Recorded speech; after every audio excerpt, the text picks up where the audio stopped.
Praise the Lord. దేవునికి స్తోత్రములు కలుగును గాక.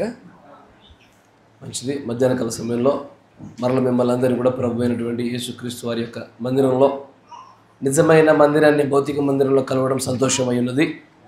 దేవుడు మిమ్మల్ని అందరూ దీవించును గాక. చాలా మంచిది. నాన్న ఏదైనా బేస్ ఉందో చూడు ఒకసారి. బేస్ ఉంటే తీసేసి.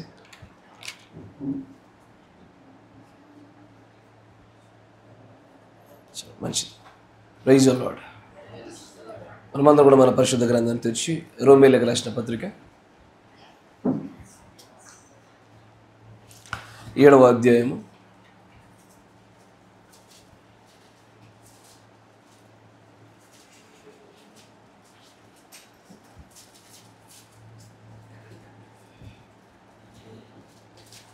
రోమీయులకు రాసిన పత్రిక 7వ అధ్యాయం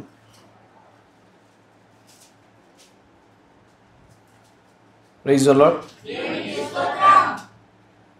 మీకు మన సంఘంలో 2 అబ్బాయిలు ఉన్నారు. ఒకటి షమ్ గారు, 2 ఋత్విక్, అంటే కొంచెం పెద్ద పిల్లలాగా. వీళ్ళిద్దరి మధ్యలో వ్యత్యాసాన్ని చెప్తాను చూడండి మీకు. ఇప్పుడు బయటికి వెళ్ళి ఆ గేట్ వేసి రాపోరా అని చెప్పాలి నేను వాళ్ళకి. నేను ఋత్విక్ గారిని కనుక బయటికి వెళ్ళి అంటే చాలు పరిగెత్తడు అడిగా, ఆగడు. నా మాట వింటున్నారా? ఇట్లా నేను వేలు చూపించి ఇట్లా బయటికి వెళ్ళి అని అనగానే కథం. తర్వాత భాగం వినడు వాడు. తర్వాత సంగతి అది ఎటన్నా పోని ఫస్ట్ బయటికి వెళ్ళమన్నాడు అన్న, అంతే. ఏళ్ళు చూపించి అక్కడ దాకా వెళ్ళి అక్కడికి వెళ్ళి అన్న ఇప్పుడు ఏం చేయాలి అంటాడు. అక్కడికి వెళ్ళి షేముగాడు ఉంటాడు. వాడు ఏం చేస్తాడంటే బయటికి వెళ్ళి గేట్ ఏరనా అంటే అన్న ఇప్పుడేనా, అన్న నేనేనా అంటే ఎవరైనా వస్తే వారి మొహం మీద వేయాలన్నా వద్దా అని 1,00,000 క్వశ్చన్స్ అడుగుతాడు. మీరు వింటున్నారా? ఈ 2 సమస్యే, ఈ 2 ప్రమాదమే. ఇప్పుడు నేను కూడా ఎలా గమనిస్తూ ఉంటా. ఒక వాక్యాన్ని చదివించడానికి ప్రయత్నం చేస్తున్నప్పుడు ఒక వచనం చూపించాను అనుకోండి, ఇక పాస్టర్ నడిపితో సంబంధం ఉండదు. ఇంకా రోమపత్రిక అనడా, 7వ అధ్యాయం అనడా, ఇక కొట్టేయడమే. ఇక వరుస పెట్టి ఫస్ట్ మొత్తం ఇట్లా చదివితే తప్ప మనసుకు పట్టదు. అంటే ఈ పరిశుద్ధాత్ముడు ఎటువైపు తీసుకెళ్తాడు అనుకుంటున్నాడు అన్నది ఉండదు. 7వ అధ్యాయం అన్నమా వేసేయడమే. అంటే నేనేమంటానంటే పరిశుద్ధాత్ముడు ఈ రోజున ఆయన పనివాడి గుండా ఏం మాట్లాడబోతున్నాడో దాన్ని పొందుకుందామని కాదు. 7వ అధ్యాయం అన్నాడా, ఇది వరకు మనకున్న పాత జ్ఞానాన్ని బట్టే మళ్ళీ దాంట్లో నుంచి అదే కళ్ళద్దాలు పెట్టి చూసి అదే జ్ఞానం పొందుకోవడం. నేను చాలామంది గమనిస్తుంటాను. ఏదైనా కొటేషన్ చెప్పాను అనుకోండి, అది కూడా అంతే. ఋత్వికులు అంటే ఎక్కువైపోయినారు ఇక్కడ. ఇట్లా పలానా కొటేషన్ పలానా పెరగా పలానా కథ పాస్టర్తో సంబంధం లేదు. వ్యక్తిగతంగా తమను తాము చదువుకోవడమే, వెళ్ళిపోవడమే, ఒంటెద్దు బండి వెళ్ళినట్టు. అంటే నేనేమంటానంటే ఈ 2 ప్రమాదమే. కొద్దిసేపు ఇప్పుడు మీరు చెప్పేవి రాసుకుంటున్నారు కదా, గుర్తుపెట్టుకుంటున్నారుగా. వాటిని ఇంటికి వెళ్ళాక మీకు నచ్చిన రీతిలో మీకు నచ్చినంతసేపు చదువుకోవచ్చు. కానీ ఇక్కడ పరిశుద్ధాత్ముడు ఏదో ఒక విషయాన్ని బయలుపరచడానికి ఇష్టపడతా ఉన్నాడు ఆయన.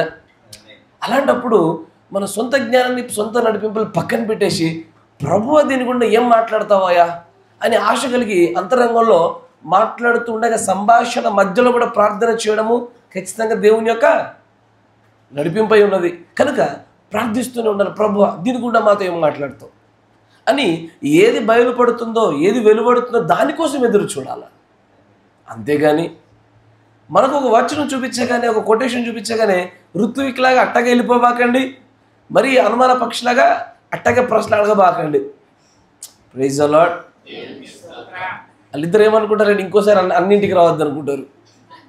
వాళ్ళకి తెలీదు ఒక విషయం, రాకపోయిన దెబ్బలే, వచ్చేసరికి లేకపోయిన దెబ్బలే. ఆమేన్. Praise the Lord. మార్పు ఒక్కటే మార్గము. ఆమేన్. మంచిది. గమనించండి 7వ అధ్యాయము 7వ వచనం చూద్దాం. 7వ వచనం నుంచి గమనించుదాం. కాబట్టి ఏమందుము, ధర్మశాస్త్రము పాపమాయన అట్లనా రాదు. ధర్మశాస్త్రం వలననే గాని పాపమనగా ఎట్టిదో నాకు తెలియకపోవును. ఆశింపవద్దని ధర్మశాస్త్రము చెప్పని ఎడల దురాశ అనగా ఎట్టిదో నాకు తెలియకపోవును. అయితే పాపము ఆజ్ఞను హేతువు చేసుకొని సకల విధమైన దురాశలను నా యందు పుట్టించెను. ధర్మశాస్త్రం లేనప్పుడు పాపము మృతము. ఒకప్పుడు నేను ధర్మశాస్త్రం లేకుండా జీవించుచుంటిని, కానీ ఆజ్ఞ వచ్చినప్పుడు పాపమునకు మరణ జీవము వచ్చెను. నేనైతే చనిపోతుని, అప్పుడు జీవార్థమైన ఆజ్ఞ నాకు మరణార్థమైనట్టుగా కనబడెను. ఎలా అనగా పాపము ఆజ్ఞను హేతువు చేసుకొని నన్ను మోసపుచ్చి దాని చేత నన్ను చంపెను. కాబట్టి ధర్మశాస్త్రం పరిశుద్ధమైనది, ఆజ్ఞ కూడా పరిశుద్ధమైనదియు నీతి గలదియు ఉత్తమమైనదియునై ఉన్నది. ఉత్తమమైనది నాకు మరణకరమాయన అట్లనరాదు. అయితే పాపము ఉత్తమమైన దాని మూలముగా నాకు మరణము కలగజేయుచు పాపము పాపమైనట్టు అగుపడు నిమిత్తము అనగా పాపము ఆజ్ఞ మూలముగా అత్యధిక పాపమగు నిమిత్తము అది నాకు మరణకరమాయను. ధర్మశాస్త్రము ఆత్మ సంబంధమైనది అని ఎరుగుదుము. అయితే నేను పాపమునకు అమ్మబడి శరీర సంబంధినై ఉన్నాను. ఎలయనగా నేను చేయునది నేను ఎరుగును, నేను చేయ నిశ్చయించున్నది చేయక ద్వేషించున్నదియే చేయుచున్నాను. ఇచ్చయింపనిది నేను చేసిన ఎడల ధర్మశాస్త్రము శ్రేష్టమైనట్టు ఒప్పుకొనుచున్నాను. కావున ఇకను దాన్ని చేయునది నా యందు నివసించు పాపమే గాని నేను కాదు. నా యందు అనగా నా శరీరమందు మంచిది ఏది నివసింపదని నేను ఎరుగుదును. మేలైనది చేయవలనను కోరిక నాకు కలుగుచున్నది, కానీ దానిని చేయుట నాకు కలుగుటలేదు. నేను చేయగోరు మేలు చేయక చేయగోరని కీడు చేయుచున్నాను. నేను కోరని దానిని చేసిన ఎడల దానిని చేయునది నా యందు నివసించు పాపమే గాని ఇకను నేను కాదు. కాబట్టి మేలు చేయగోరు నాకు కీడు చేయుట కలుగుచున్నదని ఒక నియమం నాకు కనబడుచున్నది. అంతరంగ పురుషుని బట్టి దేవుని ధర్మశాస్త్రమందు నేను ఆనందించుచున్నాను, కానీ వేరొక నియమం నా అవయవములలో ఉన్నట్టుగా నాకు కనబడుచున్నది. అది నా మనస్సునందున ధర్మశాస్త్రముతో పోరాడుచు నా అవయవములోనున్న పాప నియమమునకు నన్ను చెరపట్టి లోపరుచుకొనుచున్నది. అయ్యో, నేనంత దౌర్భాగ్యుడను! ఇట్టి మరణమునకు లోనగు శరీరము నుండి నన్ను ఎవడు విడిపించగలడు? మన ప్రభువైన యేసుక్రీస్తు ద్వారా దేవునికి కృతజ్ఞతాస్తుతులు చెల్లించుచున్నాను. కాగా మనస్సు విషయంలో నేను దైవ నియమమునకును శరీర విషయంలో పాప నియమమునకును దాసుడనై ఉన్నాను. దేవునికి స్తోత్రములు కలుగునుగాక. మీరున్న చోట తలలో ఉంచండి, కళ్ళు మూసుకొని చిన్న ప్రార్థన చేసుకుందాం. పరిశుద్ధుడా, సర్వశక్తి సంపన్నుడా, నీ మందిరములోనికి నీ సన్నిధిలోనికి మమ్మల్ని మేము ప్రభువా వినమ్రులమై మా యొక్క గర్వములను మా జ్ఞానములను సమస్తమును తీసివేసి మత్సరములన్నింటినీ కూడా ప్రభువా త్యజించి వేసి నీ ఎదుట ప్రభు మేము ఒక్కసారి తండ్రి ప్రభునైనా సమకూర్చబడి ఉన్న మమ్మల్ని ఒకసారి జ్ఞాపకం చేసుకోండి ప్రభువా. మా మధ్యలో ప్రభు నీ మాటలు వెదజల్లబడుచుండగా తండ్రి నాయన నిజంగానే సనుగుకునేటువంటి ఆత్మల చేత కాకుండా ప్రభు నీ పరిశుద్ధాత్మ శక్తి చేత సమస్తమును గ్రహించేటువంటి తండ్రి ప్రభ భాగ్యాన్ని మాకు దయచేయండి. ప్రభ చదువుచున్నాము కానీ గ్రహింపు శక్తిని ఇచ్చేవాడు నీవు గనుక ఆ గ్రహింపు శక్తిని మాకు దయచేయమని ఆయన బోధించుచుండగా తండ్రి ప్రభ నన్ను సంపూర్ణంగా నీ యొక్క ఆత్మ ఆధీనంలో మాత్రమే ఉంచుకొనమని బోధింపదగిన ఆత్మ నాకు దయచేయమని ప్రభు అయిన యేసుక్రీస్తు నామములో ప్రార్థన చేయుచున్నాము. Amen, amen. Praise the Lord. దేవునికి స్తోత్రములు కలుగునుగాక. చాలా మంచిది. మనం ఇదివరకే ఈ యొక్క అంశాన్ని పలుమార్లు చూసాము. ద లా ఆఫ్ సిన్, పాప నియమమును గురించి చూస్తూ ఉన్నాము. పాప నియమమును గురించి మనకు అవగాహన రాకపోతే దైవ నియమమును గురించి మనకు స్పష్టత రాదు. ఇక్కడ దైవ నియమము, పాప నియమము ఈ రెండింటితో పాటు గమనించండి, పాప నియమములోనే ఇది ఒక భాగం అయి ఉన్నది. ఏంటి అంటే మేలు చేయాలని చూస్తున్నప్పుడు కూడా కలిగేటువంటి కీడు ఏదైతే ఉన్నదో ఆ కీడు నా వలన కలిగినటువంటిది కాదు. గమనించండి. Praise the lord, praise the Lord. Sham గారు ప్రైజ్ ది లార్డ్. ఎందుకు రా ప్రైజ్ ది లార్డ్ అంటే చెప్పలేకపోతున్నారు? ముసలోళ్ళు అయిపోయినావా నువ్వు? నేను మిమ్మల్ని చూస్తూనే ఉంటానని చెప్పా పిల్లలు, ప్రత్యేకంగా మిమ్మల్ని చూస్తాను నేను, జాగ్రత్త. Praise the lord. ఇప్పుడు పాప నియమంలోని భాగమే, కాకపోతే పాప నియమంలో రెండు విధాలుగా కనబడతా ఉంటుంది. ఒకటి చెడు చేయాలనుకున్నప్పుడు చెడు కలిగే విధానము, రెండవది మంచి చేయాలని చూసినప్పటికీ కూడా చెడు కలుగుతుంది. చూసారా? ఎందుకంటే ఇవి రెండు పాప నియమం అనే కేటగిరీ కిందకి వచ్చినట్టుగా కనబడుతున్నప్పటికీ కూడా ఈ రెండు కొద్ది వ్యత్యాసమైనవి. ఎందుకంటే దైవ సంబంధమైన ప్రజలు మాత్రమే మేలు చేయాలని చూసి కీడును కొన్నిసార్లు కోస్తారు. కానీ దుష్టుడు ఎన్నడూ కూడా మేలు చేయడానికి ప్రయత్నం చేయడు. నా మాట వింటున్నారా అమ్మా? రే రే రే రే కూర్చో, అక్కడ కూర్చో.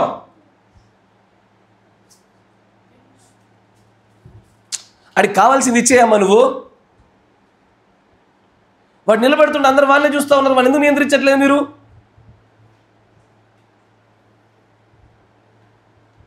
వాడికి ఏం కావాలమ్మా? అడిగి అడుగుతున్నాడు, ఇచ్చేసాయి.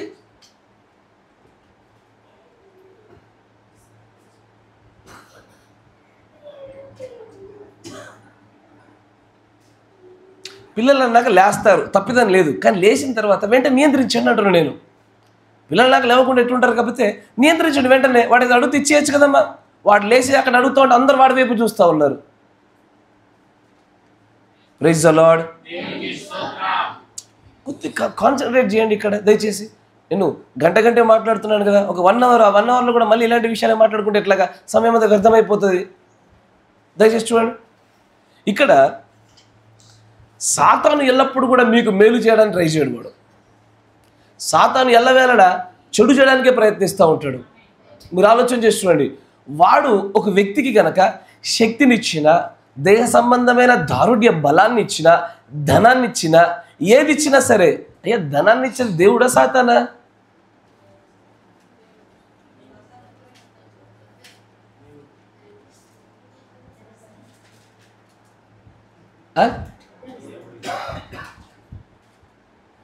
ఇప్పుడు నా మాట విన్నారుగా, ధనాన్ని ఇచ్చేది, శక్తిని ఇచ్చేది, బలాన్ని ఇచ్చేది ఎవరు?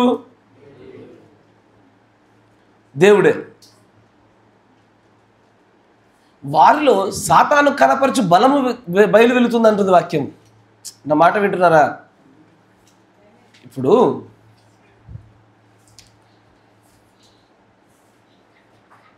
మొన్న ఒక వాక్యం విన్నాం మనం, పుతోను అనేటువంటి ఒక దయ్యాన్ని గురించి. ఇప్పుడు ఆమె వలన ధనం సంపాదించుకొని వచ్చిన ఆమె తల్లిదండ్రులు కావచ్చు, ఎవరైనా ఉండొచ్చు. వారికి ఆ ధనాన్ని ఎవరు ఇస్తున్నారు? దేవుడు ఇస్తున్నాడా? అయ్యా మీరు కరెక్ట్ ఆలోచన చేసి చెప్పండి, నేను చెప్తాను మీకు. ఎందుకంటే మీకు పాప నియమం తెలియాలంటున్నాను. నేను పాప నియమాన్ని మనము డిస్కషన్ మెథడ్లోనే ముందుకు సాగిపోవాలి. నేను అనేది జ్ఞానాన్ని ఇచ్చేది ఎవరు?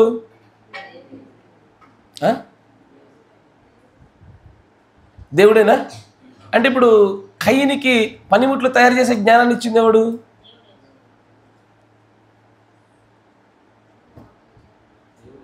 దేవుడే. అబ్సల్యూట్గా దేవుడే. ఇప్పుడు అంతరిక్షంలోకి వెళ్తున్న రాకెట్లు, స్పేస్లు ఏవైతే వెళ్తున్నాయో వాటి జ్ఞానమే ఇచ్చింది ఎవరు? ఇట్లా కొన్ని ట్యూబులలో అట్లా రసాయనాలు పోస్తూ ఉంటారు, ఆ జ్ఞానాన్ని ఇచ్చింది ఎవరు?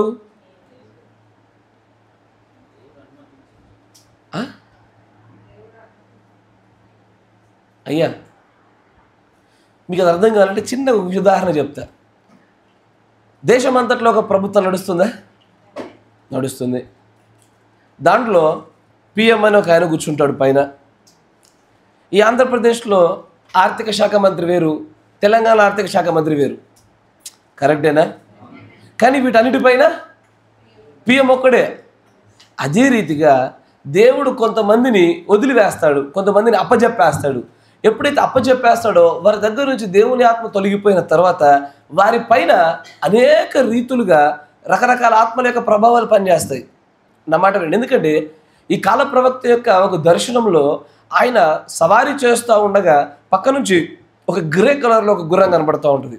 అది పడేయడానికి ప్రయత్నిస్తున్నట్టుగా చేస్తుంది. ఇంకొంచెం ముందుకు పోగానే ఆ దర్శనంలో కొంతమంది శాస్త్రవేత్తలు ఇటు ట్యూబులు పోస్తా కనబడుతూ ఉంటారు. ఆ దర్శనం అంతట్లో కూడా దేవుడు చూపించాలనుకుంటున్న విషయం ఏంటంటే విచ్ ఈజ్ యాంటీ క్రైస్ట్, దేవుడికి విరోధంగా చేస్తా ఉన్న కార్యాలు కానీ ఆ శాస్త్రాన్ని చూపించాడు అక్కడ. అవునా? దేవుడు అన్నాడు కూడా తనకు విరోధంగా ఏ శాస్త్రాన్ని లేపడే, తనకు విరోధమైనటువంటి ఏ జ్ఞానాన్ని దేవుడు ఇవ్వడే. నేను జ్ఞానాన్ని ఎవరిస్తారు అన్నప్పుడు ఈ లోకంలో అనేకమైన జ్ఞానాలు ఉన్నాయి కదా. ప్రకృతి సంబంధమైన జ్ఞానం వేరు, దయ్యముల జ్ఞానం వేరు, దైవ జ్ఞానం వేరుగా. మీరు విన్నారు ఈ వాక్యాన్ని. వేరు వేరు జ్ఞానాలు ఇవి. మనము జ్ఞానాన్ని ఇచ్చేది దేవుడే, కానీ ఏ జ్ఞానము?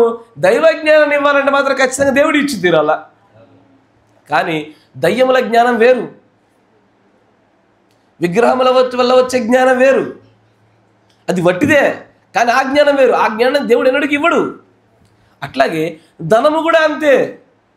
ధనము ఆలోచన చేయండి, దుష్టుడు కూడా చాలామంది ధనాన్ని ఇస్తాడు, దేవుడు చాలామందికి ధనాన్ని ఇస్తాడు. నా మాట వినండి అయ్యా. దుష్టుడు ధనాన్ని ఇవ్వడం వేరు, దేవుడు ధనాన్ని ఇవ్వడం. ఎందుకంటే చాలామంది చూస్తూ ఉండు, అవరు శూన్య, నువ్వు ఆలోచన చేయ తల్లి, క్రైస్తవులు కాని వాళ్ళు కూడా ధనవంతులు లేరా? ఆబ్వియస్లీ ఉన్నారు. మరి వారందరికీ ధనాన్ని ఇచ్చింది ఎవడు? అన్నిటికీ దేవుని పెట్టేద్దామా? మా ఊరిలో ఒక ఆయన దూదేకులు అయిన ఒక మంచి మాంత్రికుడు ఉన్నాడు, బాగా డబ్బు సంపాదించిండు. ఆయన కూడా దేవుడే ఇచ్చాడా? సమస్తము కలిగేది, సమస్తము నియంత్రించబడి దేవుడి వలనే. కానీ నేరుగా వారికి అప్పచెప్పేది మాత్రము ఒక మినిస్టరింగ్ స్పిరిట్ ఉంటుంది. నా మాట వినండి, వింటున్నారా? కొలస్సీ పత్రికలో కనబడుతుంది. ఏ మినిస్టరింగ్ స్పిరిట్ అంటే ఒకటి ఉంటుంది. అది ప్రతి దానికి ఒక ఆత్మ కారణమవుతుంది. ఆ ఆత్మ దాన్ని ఖచ్చితంగా బాధ్యత వహిస్తుంది. ఇప్పుడు సొలొమోనుకి ధనాన్ని ఇచ్చింది, ఫరోకి ధనాన్ని ఇచ్చింది, రెండు ఒకటేనా?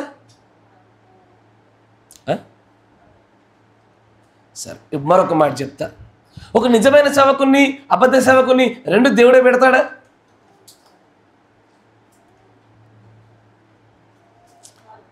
ఇది చెప్పేది మీరు ఆలోచిస్తారని ఆలోచన చేయండి. ఒకసారి ఆలోచన చేయండి. నిజమైన సేవకుని పెట్టేది దేవుడే, అబద్ధ సేవకుని పెట్టేది దేవుడేనా? బహుశా పెట్టేటప్పుడు బహుశా దేవుడు అనుమతి ఇచ్చాడని మీరు అంటారు. ఇప్పుడు నేను మరో ప్రశ్న అడుగుతా, నిజమైన సేవకుని నడిపించేది, అబద్ధ సేవకుని నడిపించేది రెండు దేవుడేనా? ఇప్పుడు కొంచెం స్పష్టత దొరుకుతుందా? Praise the lord, praise the lord. అంటే అనుమతించేది దేవుడే. ఈ లోకంలో దేవుడు చీకటి కలుగునట్లుగా ఆయన అనుమతించకపోతే చీకటి అవ్వకపోయేది. కానీ ఆయన స్వతంత్రత కలిగిన వాడు కనుక అది జరుగుటకు అనుమతిస్తున్నాడు. ఆయన ఒక దినం వస్తుంది, ఆ దినమున చీకటి లేకుండా, సూర్యుడు అక్కర లేకుండా ఎల్లవేళ వెలుగు మాత్రం ఉండేటువంటి గడి ఒకటి ఉంది. అప్పటి వరకు దాన్ని అనుమతిస్తున్నాడు ఆయన. ఆమేన్. అదే రీతిగా పాప నియమంలో గమనించండి, దాంట్లో మేలు చేయడంలో కీడు కలుగుతున్న నియమం వేరు, కీడు చేసుట్లో కీడు కలిగిన నియమం వేరు. దుష్టుడు ఈ లోకమందంతట్లో అనేక రకాలైన వ్యక్తులకు ధనాన్ని ఇస్తాడు, వాహనాలు ఇస్తాడు, గృహాలను ఇస్తాడు, మంచి మంచి మంది బలగాన్ని, మార్గాన్ని ఇస్తూ ఉంటాడు. కానీ వారికి ఈ భూలోకంలో దాని వలన మేలులా కనబడుతుంది, కానీ అది ఎన్నటికీ కూడా నిత్యత్వంలో మేలుగా కలగదు. నా మాట వింటున్నారా? దేవుడు కొన్ని మార్లు ధనాన్ని ఇస్తాడు, కొన్ని మార్లు తీసేస్తాడు. అప్పుడే దానివల్ల మనకు మేలు కలుగుతున్నట్టు కనిపిస్తుంది, కొన్నిసార్లు కీడు కలుగుతున్నట్టు కనబడుతుంది. కానీ చివరికి మాత్రం అది నిత్యత్వంలో ఎలవేళ మేలుకి దారితీస్తుంది. కరెక్టేనా? ఇప్పుడు పరిశుద్ధులుగా దేవుని యొక్క ప్రజలుగా మనము ఆలోచన చేయండి. పౌలు గారు మాట్లాడుతున్న మాటల్లో కూడా అదే. ఆయన అంటాడు, కొన్ని మార్లు నేను మేలు చేద్దామని చూశానయ్యా, కానీ కీడే కలిగింది. కానీ ఆ కీడు నా వల్ల కలిగింది కాదు.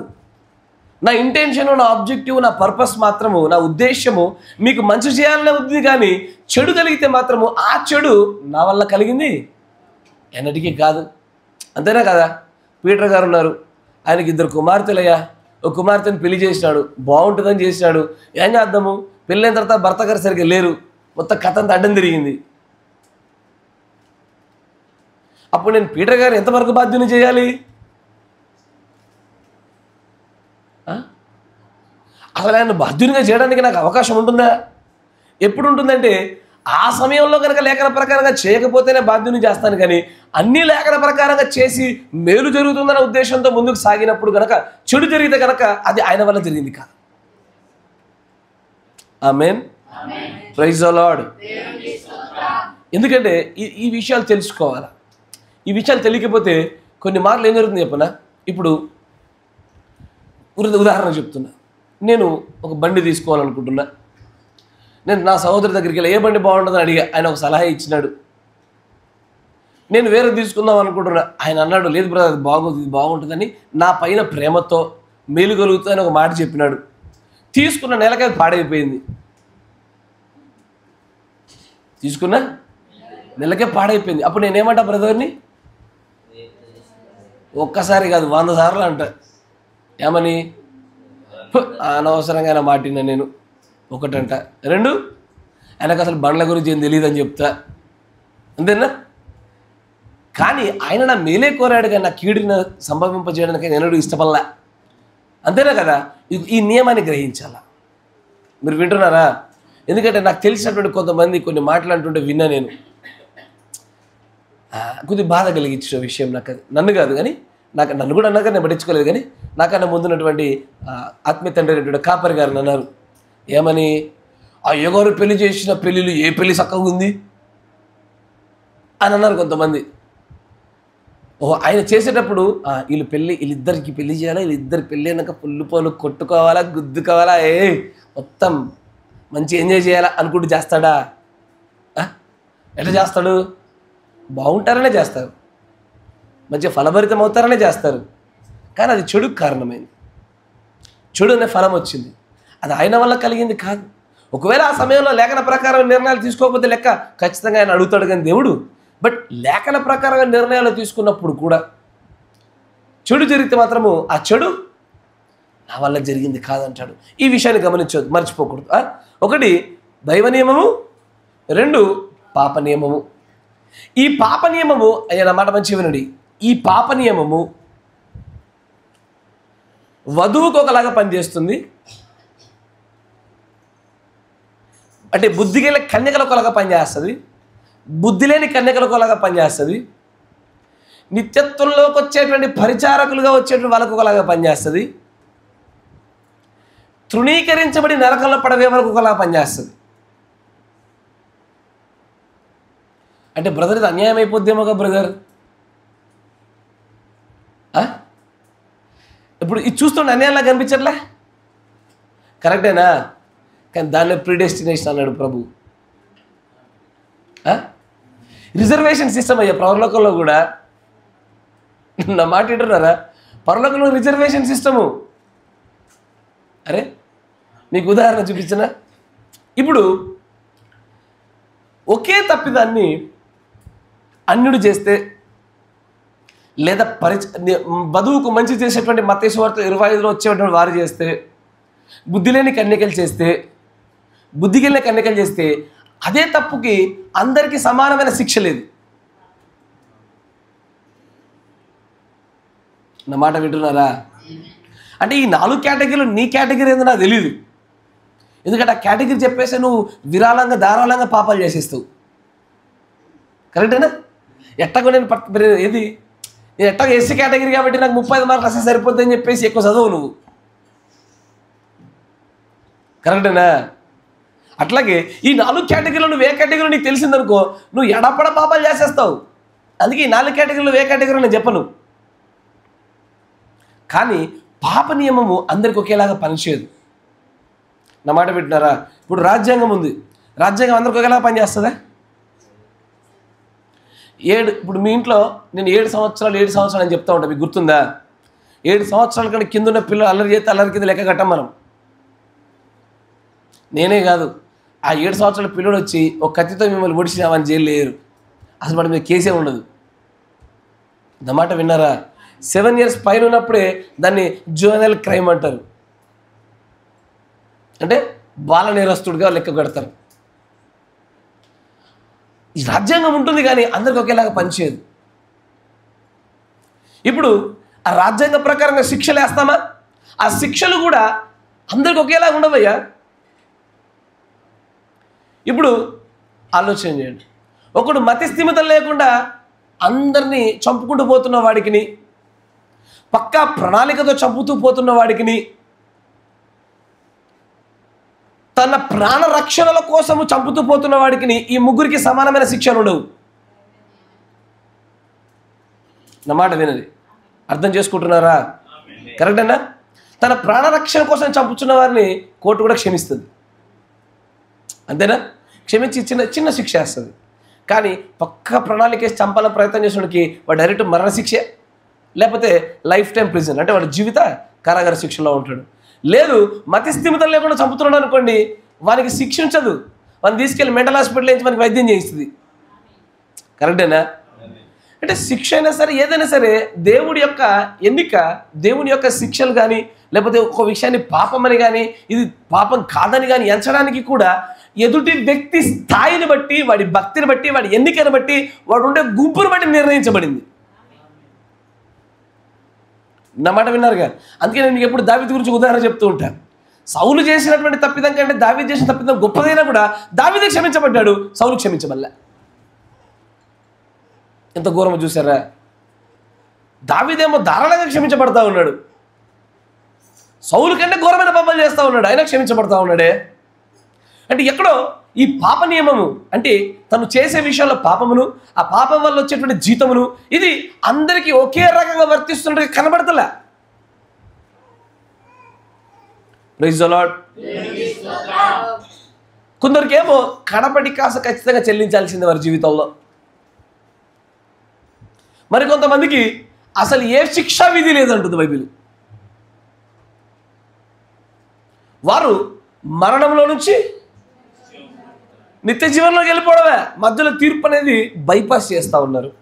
కొంతమంది నిత్య జీవనంలోకి రావడానికంటే ముందు ఆ యొక్క తీర్పు దగ్గరకు వచ్చి అక్కడ కాసేపు స్టాప్ ఆగి ఆ జంక్షన్ దగ్గర, తర్వాత మన నిత్య జీవనంలోకి వస్తారు. ఎవరు అట్లా వచ్చేది?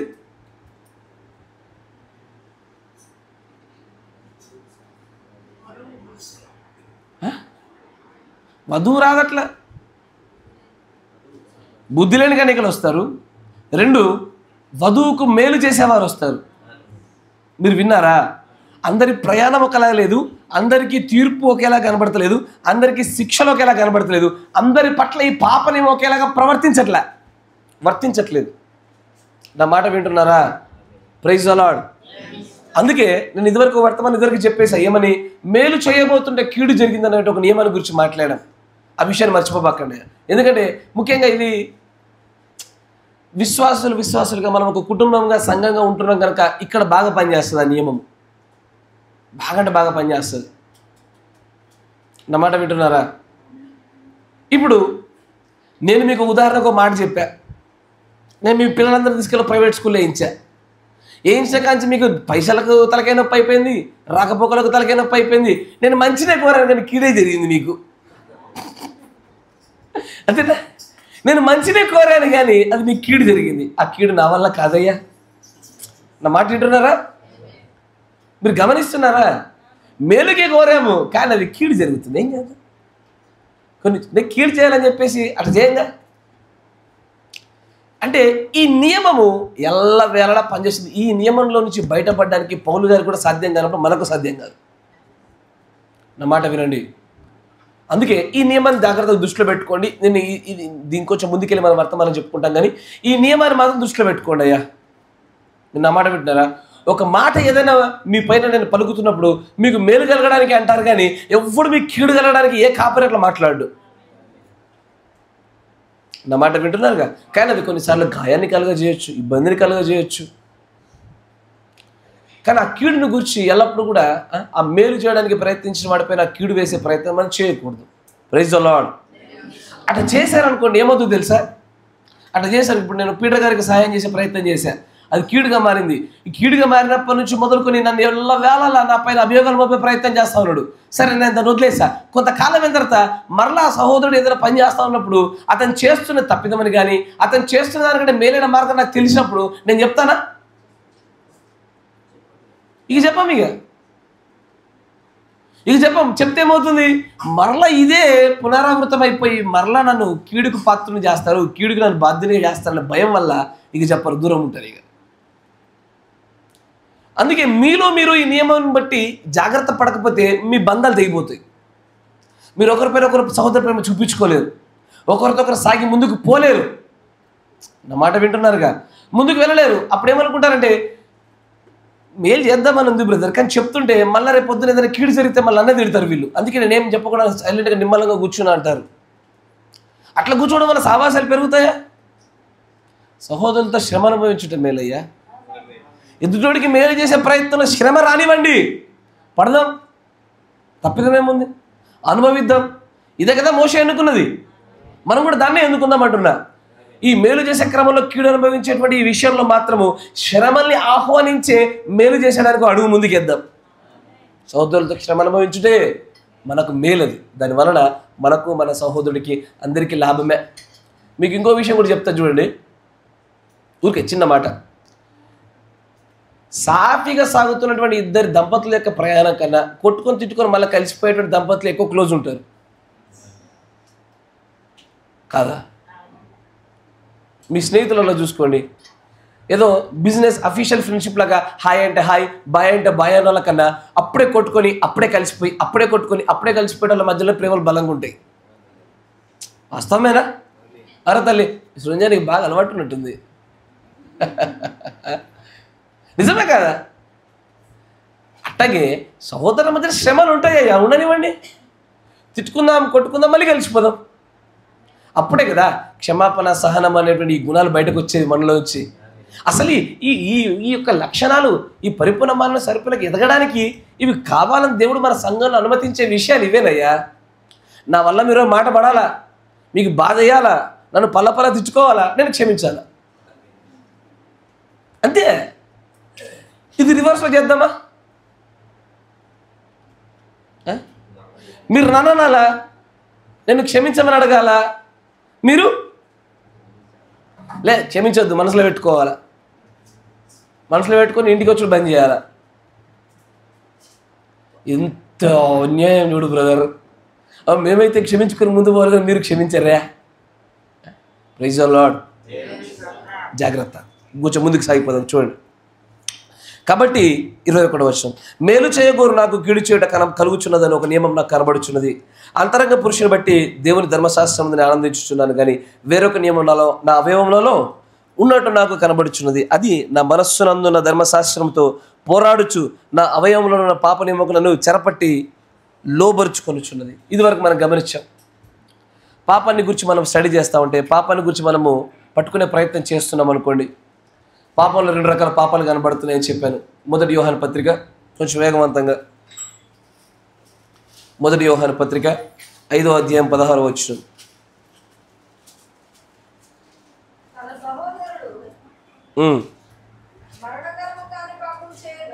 మరణకరము కాని పాపము చేయగా ఎవడైనా చూస్తే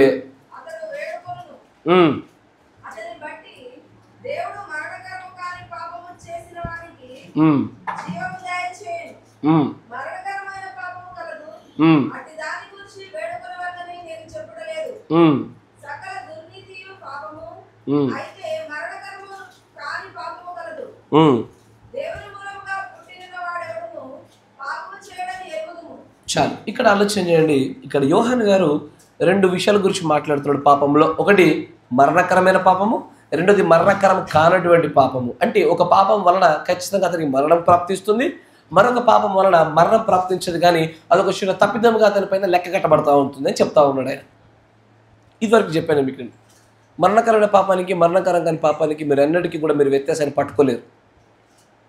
ఎందుకు పట్టుకోలేరు అంటే, అసలు ఈ మరణము, ఈ పాపము అనేటువంటిది ఈ 4 కేటగిరీలకు ఒకే రకంగా వర్తించట్లేదు కాబట్టి పట్టుకోలేరు. మీరు లాజిక్ గమనిస్తూ ఉన్నారా? Praise the lord. ఈ పాపం అనేటువంటి లాజిక్, ఈ యొక్క నియమము ఈ 4 కేటగిరీలో వాళ్ళకి, బుద్ధి గల కన్యకి, బుద్ధి లేని కన్యకకి, లేకపోతే వధువుకి సహాయం చేస్తున్న వారికి, తృణీకరించబడుతున్న వారికి ఒకే రీతిగా పనిచేయడం లేదుగా. మీరు ఆలోచించండి, తృణీకరించబడి ప్రీడెస్టినేషన్ లేనటువంటి వ్యక్తి మీకన్నా పరిశుద్ధమైన జీవితం జీవించినప్పటికీ కూడా పరలోక రాజ్యం రాడు.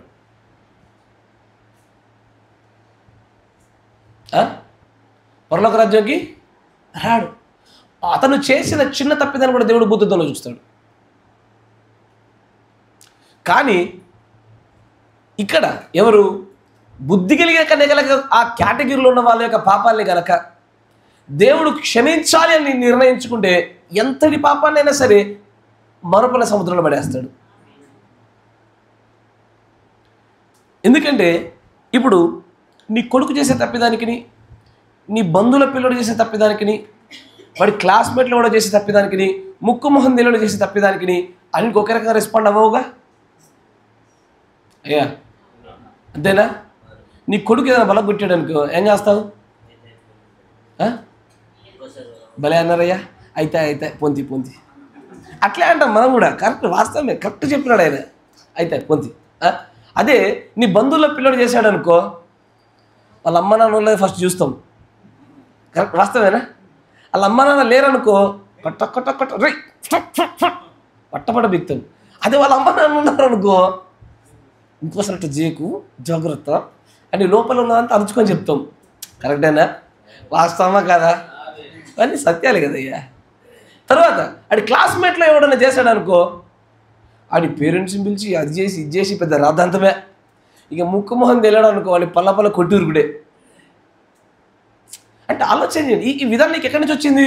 ఇది దేన్ని బట్టి జరుగుతుంది? ఇది దేన్ని బట్టి కుదురుతుంది అంతా అంటే ఇదంతా కూడా బంధాన్ని బట్టే మనం ఆ వ్యక్తిని శిక్షించే విధానంలో మార్పులు వచ్చాయి. ఆమేన్, అంతేనా? కానీ ఇక్కడ ఏం జరుగుతుందో చూడండి. అరే పీటర్ బయటికి వెళ్ళి తీసుకో, అన్న చంపేస్తా ఉన్నాడు, నరకం చేస్తున్నాడు, నరం కొట్టి చంపుతున్నాడు. ఇక్కడ గమనించండి, అక్కడ ఆ పిల్లడి విషయంలో చూడండి, మనకు మన పట్ల ఎందుకు క్రీస్తు ఇదే విధానాన్ని కొనసాగిస్తున్నాడు అని గమనిస్తే కనుక, ఆయన మనకు రక్త సంబంధమైన సమీపస్తుడైన బంధువు అయి ఉన్నాడు కాబట్టి, ఆయన మనల్ని తన సొంత కుమారులుగా కుమార్తెలుగా చూస్తున్నాడు కాబట్టి, మన పట్ల కలిగి ఉన్నటువంటి విధానం వేరైపోయింది.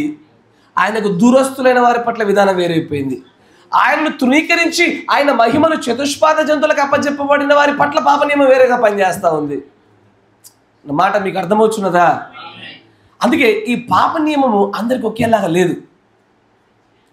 కాబట్టి శాస్త్రులు పరిచయాలు గమనించారు, ఎంతో కాలం నుంచి మందిర ఆవరణలో పనిచేస్తూ ఉన్నారు, యాజకత్వం చేస్తూ ఉన్నారు. కానీ అక్కడ పరిశుద్ధ స్థలంలో పెట్టబడినటువంటి ఆ పులియన్ రొట్టెలను చూడగానే ఏమన్నాడు తెలుసా? ఏనాడు వాటిని తాకడానికి ధైర్యం కాలే వాళ్ళకి. అయ్యా నా మాట వింటున్నారా? ఆ రొట్టెల్ని తాకడానికి ధైర్యం సరిపోలే. అలాంటిది దావీదు వచ్చి ఆకలేస్తుందండి, నా ప్రభు నా కోసంగా పెట్టింది అని వచ్చి గబగబా వచ్చి తీసుకుని తిని వెళ్ళిపోయినాడు. నిర్దోషిగా తీర్పు తీర్చబడ్డాడు. అంతేనా? ముక్కుదే మోహన్ వెళ్ళి పిల్లోడు వచ్చి మీ ఇంట్లోకి వెళ్ళి వంటింట్లోకి వెళ్ళి ఒక వస్తువు తీసుకుని తింటే ఏమంటారు? రెండు వేస్తారు. అంతేనా? అట్లాగే ఇప్పుడు మన సంఘంలోనే వేరే పిల్లోడు ఒకడు వచ్చి మన వంటింట్లోకి వెళ్ళి బర్రబర్ర దూరేమని చేస్తున్నాక ఏమంటారు? రే అన్ని అడగకుండా ముట్టద్దురా అంటారా అనరా?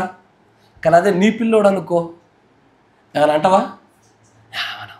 అయ్యా మీకు అర్థమవుతున్నదా? అందుకే ఈ కాల ప్రవక్త కూడా దేవుడు మాట చెప్పించాడు. ఏమో తెలుసా? నీవు తండ్రి అబ్బా అని ప్రేమగా పిలవగలిగే బంధాన్ని కలిగి కూడా దేవుడితో అన్నాడు ఆయన. నా మాట వింటున్నారా? తండ్రి అబ్బా అని ప్రేమగా దేవుణ్ణి పిలవగలిగే బంధంలోకి మీరు వెంటనే రండి అన్నాడు. ఎందుకంటే అక్కడనే క్షమాపణ దాగున్నది. అక్కడ నియమాలు వేరే ఉన్నాయి, అక్కడ దేవుని దగ్గర నుంచి వచ్చే మహిమ వేరే ఉంది. నీ పిల్లోడు వెళ్ళి ముడితేనేమో నువ్వు ఒకలాగా చూస్తూ ఉన్నావు, మన సంఘంలోనే వేరే ఒక అబ్బాయి ముడితే ఒకలాగా చూస్తూ ఉన్నావు, బయట ముక్కుమొహం దేని వచ్చి నీ ఇంట్లో వంటింట్లోకి వెళ్ళి ఒక పదార్థాన్ని ముడుతుంటే దాన్ని వేరేలాగా చూస్తున్నావు. ఇప్పుడు ఆలోచన చేయండి, అసలు అన్యుడు ఒకడు దేవుని మందిరంలో పరిశుద్ధ స్థలంలోకి వెళ్తే వాడిని కొట్టి చంపేస్తారు. కరెక్టేనా? Yes sir. సమరయుడు ఎవడో నెల్ల కూడా కొడతాడు దాన్ని, కానీ వాడిని చంపరు. అని ఏం చేస్తారంటే బుద్ధి చెప్పి బతులు పంపించేస్తారు. కరెక్టేనా? అట్లాగే ఇజ్రాయేలీలో ఎవడన్నా వచ్చి అట్టగే మన పరిశుద్ధ స్థలంలోకి వెళ్ళి ఆ రొట్టెల్ని ముడుతుంటే ఏమంటారు అని లేఖనం చూపించి గద్దిస్తారు. చివరికి యాజకులైనా సరే ముట్టడానికి భయపడ్డారు. కానీ దావీదు లాంటి డైరెక్ట్ వెళ్ళాడు, తిన్నాడు, తనతో పాటు ఉన్న వారందరికీ పెట్టాడు. అంటే ఆజ్ఞ ఉంది అక్కడ, ఏమని? యాజకులు తప్ప ఎవరు ముట్టకూడదు. అంతేనా కదా? యాజకులు తప్ప ఎవరు ముట్టకూడదు, ఒక ఆజ్ఞ ఉన్నది. ఆ ఆజ్ఞ అతిక్రమించడం వల్ల దాని వెంబడి వచ్చే పాపము, ఆ ఆజ్ఞయు ఆ పాపము అన్యజుడికి ఒకలాగా పనిచేస్తూ ఉంది, సమరుడికి ఒకలాగా పనిచేసింది, యాజకులకు ఒకలాగా పనిచేసింది. కానీ దావీదుకి ఒకలాగా పనిచేసింది. దావీదు యాజకుడు కాదు. నా మాట వింటున్నారా? అంటే ఒక్కొక్కరికి ఒక్కోలా పనిచేస్తూ ఉంది. ఇప్పుడు నీ మనసులో ఏం ఆలోచన కలుగుతుందని చెప్పనా? నా తండ్రి నన్ను క్షమిస్తాడయ్యా అనుకుంటావు. ఇక్కడ నుంచి నువ్వు ఏంది ఇది మొదలుగా నీ మనసులో ఏముంటుందో నాకు తెలుసు. ఏమనుకుంటావు అంటే, నా పరమ తండ్రి నాకెంతో ప్రియమైన వాడు, నన్ను క్షమిస్తాడు. నువ్వు ఆయనను గుర్తించావు తండ్రివని, నిన్ను గుర్తించాడా ప్రియమైన కుమారుడని? ఎందుకంటే identification is a two way. మీరు గుర్తింపు అనే వర్తమానం చదవండి, మీకు అర్థమవుద్ది కదా. Identification it's a two way. నీవు తండ్రి, అబ్బా పరమ తండ్రి నువ్వు పిలుస్తున్నావు కావచ్చు. ఆయన అన్నాడా నీవు నా ప్రియ కుమారుడు, నీ యందు నేను ఆనందించుచున్నానని? అది అంటున్నాడు. దాని అర్థమైంది పరిశుద్ధాత్మ బాప్తిసం వచ్చినట్లు. అదే కదయ్యా, ఈయన నా ప్రియ కుమారుడు, ఈయన యందు ఆనందిస్తున్నాను నేను మాట వినుడి, అదే పరిశుద్ధాత్మ బాప్తిసమా? నీవు ఆయనను గుర్తించడం వేరు, ఆయన నిన్ను గుర్తించడం వేరు. ఆయన నిన్ను గుర్తించిన దినం మొదలుకొని నీ పట్ల పాప నియమం వేరుగా పనిచేస్తుంది. నీవు అన్నీ చేయ స్వతంత్రుడు అవుతావు, కానీ అన్నీ చేయదగినవి కావంటావు. పౌలు గారు అది పొందుకున్నాక మాట అన్నాడు, ఏమని? అన్నీ చేయ స్వతంత్రుడనయ్యా నేను, నాకు దేవుడు ఆ శక్తిని ఇచ్చాడు, కానీ అన్నీ నేను చేయను, ఎందుకంటే ఎదుటి మన సాక్షితో కొన్ని వదిలేస్తా ఉన్నా. Praise the lord. అట్లాగే మన పరిస్థితి కూడా అంతే. ఈ నియమాలు వేరుగా పనిచేస్తూ ఉన్నాయి. కానీ బైబిల్ అంతట్లో మరణకరమగు పాపానికి, మరణకరం కాని పాపాలకి మీరు వ్యత్యాసాలు చూసే ప్రయత్నం చేస్తే బైబిల్లో కేవలం 3 పాపాలకు ఖచ్చితంగా మరణశిక్షణ ఇచ్చేశాడు దేవుడు.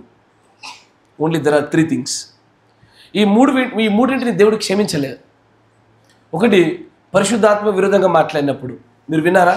మత్తయి సువార్త కొంచెం వేగవంతంగా, లేకపోతే మార్కు సువార్తలో చూద్దాం. మార్కు సువార్త 3:22.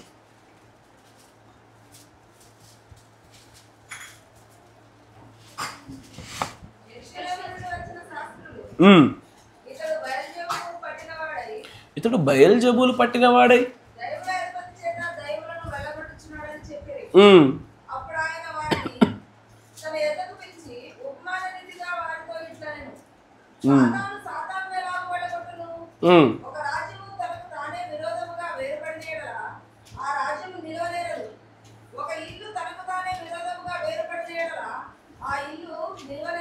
అక్కడ యేసు ప్రభువు తన సార్వభౌమాధికారాన్ని చూపిస్తా ఉన్నాడు. అంటే అసలు ఒక సాతాన్ని వెళ్ళగొట్టాలన్నా దానికి దేవుడు అనుమతించాలా? నా మాట వింటున్నారా? అది ఏది జరగాలన్నా సరే, సాతాను సైతం ఒక వ్యక్తిని తాకాలన్నా కూడా అతని చుట్టూ ఉన్న కంచెను తీసివేయబడాలిగా. అది తీసివేయబడకుండా ఆ వ్యక్తిని సైతం అతను తాకలేడు. అందుకే తన సార్వభౌమాధికారాన్ని చూపించే మాటలు అవి. కన్ఫ్యూజ్ కాకండి.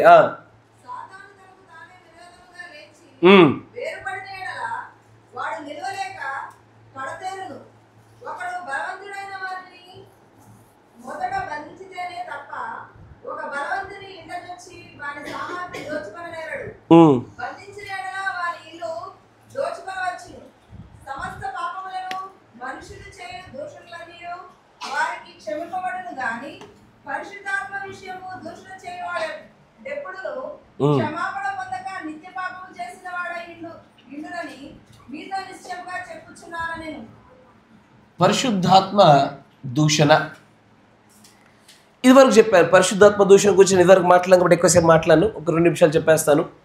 పరిశుద్ధాత్మ దూషణ అనగానే దేవుడు తాను మాట్లాడిన మాటలు కానీ, దేవుడు తన ప్రవక్త గుండా మాట్లాడిన మాటలు కానీ, ఆయన సంఘానికి పెట్టిన కాపరి గుండా మాట్లాడిన మాటలు కానీ, ఏదైనా సరే పరిశుద్ధాత్మ యొక్క ఆయన మూలముగా జరిగిన కార్యములు కనుక మనము దాన్ని కనుక డిస్హానరింగ్ ఆర్ డిస్క్రెడిటింగ్ అంటే దాన్ని అవమానపరిచినా, హేళన చేసినా, లేదా దాని ఘనతను ప్రభువుకు అప్పచెప్పకుండా మరి ఒక్క దేనికైనా అప్పచెప్పినా అది పరిశుద్ధాత్మక దూషణకే కారణమవుతుంది. దానికి క్షమాపణ లేదు, దానికి మరణమే. నా మాట వింటున్నారా? దానికి మరణమే. కానీ మరి ఆలోచన చేయండి, పౌలుగా మారినటువంటి సౌలు పరిశుద్ధాత్మను దూషించలేదు ఎల్లప్పుడు.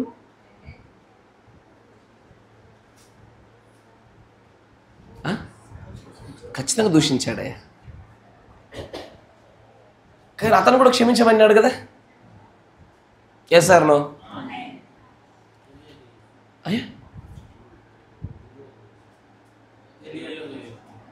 తెలియక చేశాడు. సరే, ఒక మాట నేను మిమ్మల్ని అడుగుతా, మీరు బాప్తిసం తీసుకున్న తర్వాత తెలిసి ఎప్పుడైనా పరిశుద్ధాత్మను దూషించారా? బోధన తృణీకరించిన, దూతను తృణీకరించిన, కాపరి చెప్పిన తృణీకరించిన, ఇప్పుడు చెప్పండి, తెలిసి కూడా జరుగుతాయా? అబ్బా ఎంత బాగా చెప్పారు, గాడ్ బ్లెస్ యు. తెలిసి కూడా జరుగుతాయి, కానీ వీటికి మరణము, వీటికి క్షమాపణ లేదన్నాడుగా. కరెక్టేనా?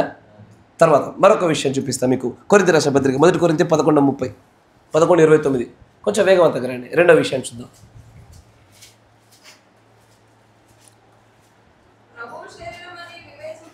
ప్రభువు శరీరం అని వివేచింపక తిని త్రాగువాడు తనకు, అయ్యో ఆలోచన చేయండి అయ్యా, ప్రభురాత్రి భోజనం అనగానే అసలు దానిలో చెయ్యి వేయడానికి ఒక్కొక్కడు గజగజలాడాలి, అసలు వనకాలి. ఏదో సరళంగా దానిలో చెయ్యి వేస్తూ ఉన్నారు. నా మాట వినండి, బైబిల్లో ఒక తప్పిదం చేసిన తర్వాత నూతన నిబంధనలో నేరుగా మరణానికి అప్పచెప్పబడినటువంటి 3 పాపాలు కనబడతాయి. ఇది రెండోది. మొదటిది పరిశుద్ధాత్మ దూషణ, 2 ప్రభురాత్రి భోజనంలో ప్రభు శరీరం అని ఆయన రక్తం అని వివేచింపక తీసుకున్నారనుకోండి. నేను అందుకే అంటాను, కొన్నిసార్లు వాక్యానుసారంగా ఇవ్వనటువంటి ప్రభురాత్రి భోజనంలో ఎవరు పాల్పంపులు పొందుకోబాకండి. నా మాట వింటున్నారా? ప్రభురాత్రి భోజనం లేకుండా సంవత్సరం ఉన్నా పర్వాలే. ఎందుకంటే దేవుడు దాన్ని తీసుకోమన్నాడు, కానీ ఎంత తరచుగా తీసుకోవాలి దానికి లేఖనాధారమైన ఆజ్ఞలు లేవు. ఆమేన్. మీరు రోజు తీసుకున్న పర్వాలే, వారానికి ఒకసారి తీసుకున్న పర్లే, నెలకోసారి తీసుకున్న పర్లే, మీ సంఘపు యొక్క పరిస్థితులకు అనుగుణంగా 6 నెలలకు ఒకసారి తీసుకున్న పర్వాలే. కానీ వాక్య విరుద్ధంగా దానిలో పాల్పంపులు తీసుకున్న ప్రతి ఒక్కరు కూడా దానికి ఖచ్చితమైనటువంటి భయంకరమైన శిక్ష దేవుడు పెడతాడు. వాళ్ళు శిక్షావిధి కలగడానికే చేస్తున్నారంట. అట్లా కావాలని తామైన శిక్షలో పడాలి. మళ్ళీ ఇంకోటి నాకు అర్థం కాని విశేషము అంటే, ఈ చిన్న అబ్జర్వేషను, ప్రభు శరీరాన్ని అప్పచెప్తున్నప్పుడు దాన్ని సూచించే రొట్టెను అప్పచెప్తా ఉన్నప్పుడు 2-3 తీసుకోవాలా, 1 తీసుకుంటే సరిపోద్దా? కానీ ఎందుకో చేతికి ఎంత అంత తీసుకుంటున్నారు అనుకోండి, ఒక ఆలోచన మొదలు పెట్టు. ఒకవేళ నాలాగే అందరు ఇట్లాగే తీసుకుంటే చివరి వ్యక్తికి సరిపోతుందో లేదో అన్న ఆలోచన ఎప్పుడు ఇలా కలిగిందా? ఎప్పుడన్నా కలిగిందా? చెయ్యి పెడితే కొంతమంది చూస్తూ ఉంటారు, చెయ్యికి ఎంత వస్తుందంత, అది 3 ముక్కలు అవచ్చు, 4 ముక్కలు అవచ్చు, 5 ముక్కలు అవచ్చు, ఎంత అన్నవచ్చు. నేనేమంటానంటే, బైబిల్ అక్కడ దానిలో రాయబడ్డది ఏమంటాడు? తింటకు తాగుటకు మీకు ఇల్లు లేవా అన్నాడా లేదా? ఇది తిని తాగే ప్రదేశం కాదు, దానిలో పాలు భాగస్తులయ్యే ప్రదేశం ఇది. ఇప్పుడు నేను తీసుకున్నా, చేతికి వచ్చింది 2-3 తీసుకున్నా. ఒకసారి ఆలోచన చేయి, నీ వెనకాల తీసుకున్నటువంటి మిగిలిన వాళ్ళందరూ అట్టగే చేశారనుకో, చివరి వాడికి సరిపోకపోతే ఎలాగా? ఇప్పుడు ద్రాక్షారసం అంటే అదనంగా ఇంకొంత ఉంటుంది కాబట్టి మరలా పాత్రలో పోసి దానికి ప్రార్థన చేసుకుని మరలా ముందుకు తీసుకుంటాం. రొట్టె ఒకటే చేయాలా కదా, రొట్టె ఒకటే ఉండాలి. రెండో రొట్టె సైడ్కి ఇంకోటి స్టెప్ని టైర్ లాగా స్టెప్ని రొట్టె ఉండదు, అక్కడ ఒక్కటే రొట్టె విరవాల. ఆ ఒక్క రొట్టెని విరుస్తున్నప్పుడు సరిపోలేదనుకో, ఆ వ్యక్తి మరలా ఇంకోసారి ఇచ్చేదానికి ఆగాల్సిందే. అంతేనా? అంతేనా కదా? సరే, ద్రాక్షారసం తాగేటప్పుడు కూడా ఎంత తాగాలి? లేదు లేదు లేదు, ఇట్లా పైకెత్తి పోస్తే నోరు నిండాల. కానీ ఒకసారి ఆలోచన చేయి, నా వెనకల్లో వాళ్ళు సరిపోకపోతే ఎట్లాగా? ఉండాలిగా. అంటే ద్రాక్షారసం కొద్దిగా మన దగ్గర ఎక్కువ మొత్తంలో ఉంటుంది కాబట్టి దీని గురించి కొద్దిగా బాధలే. కానీ ప్రభురాత్రి భోజనంలో ఆ శరీర విషయంలో, రొట్టె విషయంలో కొద్దిగా జాగ్రత్తగా ఉండాలయ్యో. ఒకవేళ సరిపోతే మరలా 2-3 నెలలు ఆగాలి, అంటే అతను 4-5 నెలలు లేకుండా బతకాల. ఒక్కరి కోసం మనం ఇయ్యంగా చివరికి వచ్చే వారి కోసం ఎట్లా సాగుద్ది? అందుకే దాంట్లో పాలిభాగస్తులు అవ్వడము, ఆజ్ఞ నెరవేర్పు జరిగించడం మన ప్రథమమైన ఉద్దేశము. దాన్ని అధికంగా తిన్నంత మాత్రాన నేను చివరిలో మిగిలిన మళ్ళీ మనమే తింటామా లేదా? అధికంగా తిన్నోడికి అధికంగా దొరికిందా? అధికంగా తిన్నోడికి అధికంగా దొరికింది లేదు. ఒక భాగాన్ని తీసుకొని పాలిభాగస్తులకి తక్కువ దొరికింది ఏమీ లేదు. అంతేనా కదా? ఇంకొకటి నేను గమనిస్తూ ఉంటా, ఆ పాత్ర మీ దగ్గర రాగానే ఒక్కొక్కరు 2-3 నిమిషాలు ప్రార్థన చేస్తూ ఉన్నారు. అంటే ఆ పాత్ర మీ దగ్గర రావడం కూడా మీరు ఏం చేశారు? నాకు డౌట్ వచ్చి అడుగుతున్నా. నేను ప్రార్థన చేసి ఇచ్చాను, మీరు వ్యక్తిగతంగా ప్రార్థన చేసుకుంటున్నారు. మీ దగ్గర రాగానే మీరేం చేయాలా? ఏదైనా ఒక విషయాన్ని తీసుకునేటప్పుడు కృతజ్ఞతాస్తుతులు చెల్లించి తీసుకోవాలా. అంతేనా కదా? తీసుకునే ముందు మీకు కృతజ్ఞతలు చెల్లిస్తున్నాను ప్రభు ఈ భాగ్యాన్ని ఇచ్చినందుకు అని చెప్పి తీసుకోవాలా. దానికంటే ముందే మీరు ప్రార్థన చేసుకోవాలా.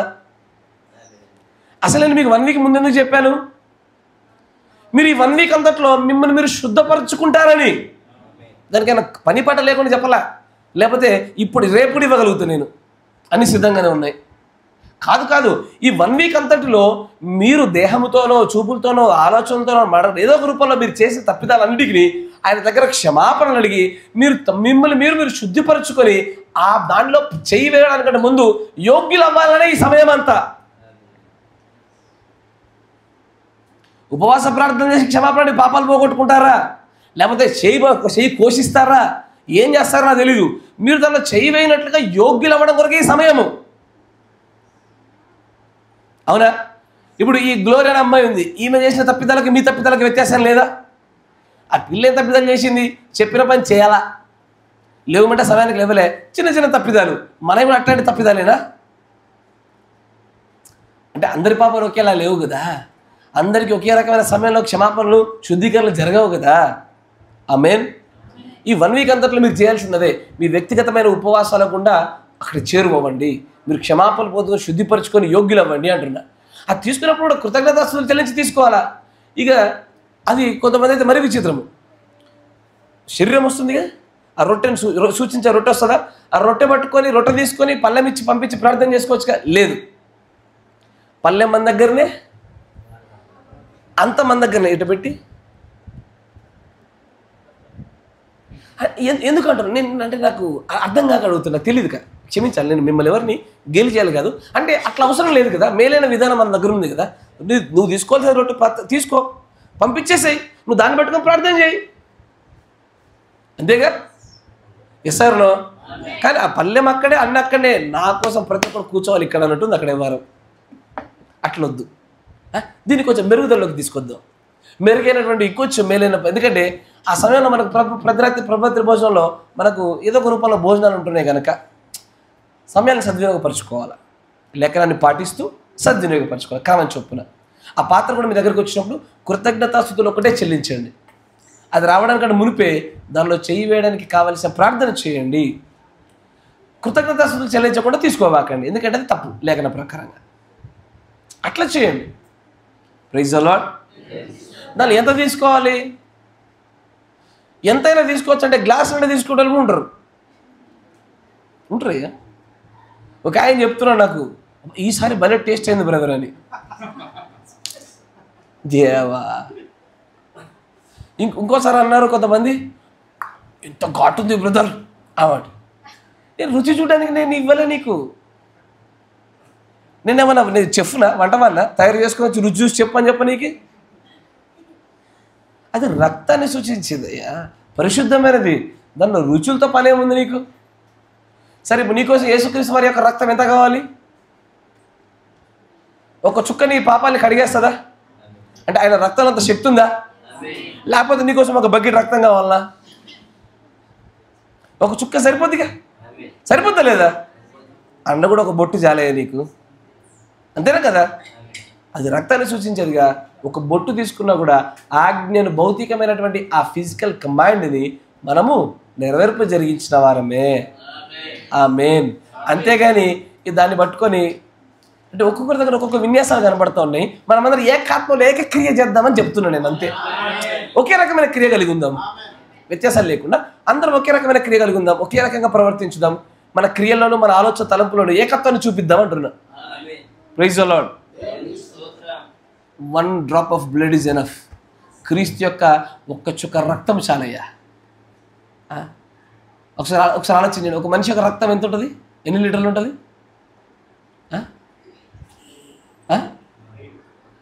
5 లీటర్లు. సరే, అది ఎట్లా అంటే మొత్తం నరాలని పిండి పిప్పి చేస్తే వచ్చేది.